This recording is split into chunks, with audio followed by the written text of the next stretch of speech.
Hey everyone, back again another video to help you out. This time I'm showing you the entirely wrong way to take the steering wheel airbag out of a 2021 Tesla Model 3. This goes against everything that I've probably ever done in my life because I don't have any knowledge of the processes or anything that goes into taking this airbag out or reinstalling it.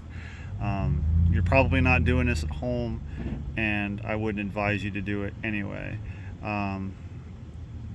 Replacing this airbag, I'm sure, involves a ton of software and programs and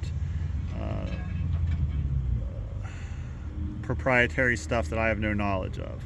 So if you're taking the airbag out because you're replacing a switch or something in the steering column or the steering wheel or something, I don't know what your issue could be that you're replacing this other than it went off.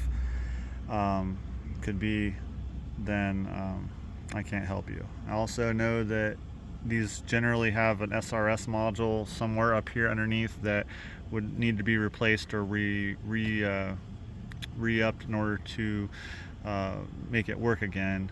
Replacing just an airbag in any vehicle isn't going to turn off an SRS light or anything like that. It would need to be reprogrammed, the module, or replaced.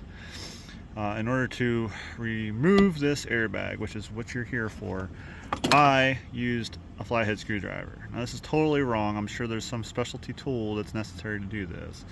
But there are two little holes on the either side of the steering wheel back here that are bigger than my standard size screwdriver, or smaller than my standard size screwdriver. But I stuck it in there anyway to remove this thing. And I would also venture to say that before you mess with this stuff, you're supposed to take the battery loose or turn the battery off, or whatever the case would be in an electric car. I have no idea. Okay, in a regular standard car, you'd unhook the battery and leave it set for 10 or 15 minutes, but the entire car here is a battery. This thing's in the junkyard. It's been cut up and all that and mangled up pretty bad, so there's no battery in this instance. So this airbag was bought by a customer who needs it, so whatever the case is. So normally, again, you would disconnect any kind of power to this thing to keep it from going off if it hasn't already. I don't know how to do that here. So again, flathead screwdriver in the hole.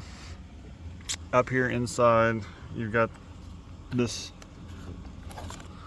wire rod here. These are what retain the airbag in here. These are spring loaded. So coming in here, you're trying to press on this wiring, this little wire clip here. This is going to be pressed down, so all this is going to be closer to the wire. When you've hit that wire, it's going to release. It's just a spring-loaded clip here. It's going to release that and let that airbag spring out. Again, totally wrong. Don't listen to me. Don't take this as gospel. When you've released both of those two, the airbag will be out, and you'll have a series of clips back here. Don't mess with any of this stuff. I don't know what it does. These are the two main wire clips that go into the bag, obviously. This wire plugs into the center of the dash, the center of the steering wheel, into what would be the clock spring behind the steering wheel. That's what I removed. There are two little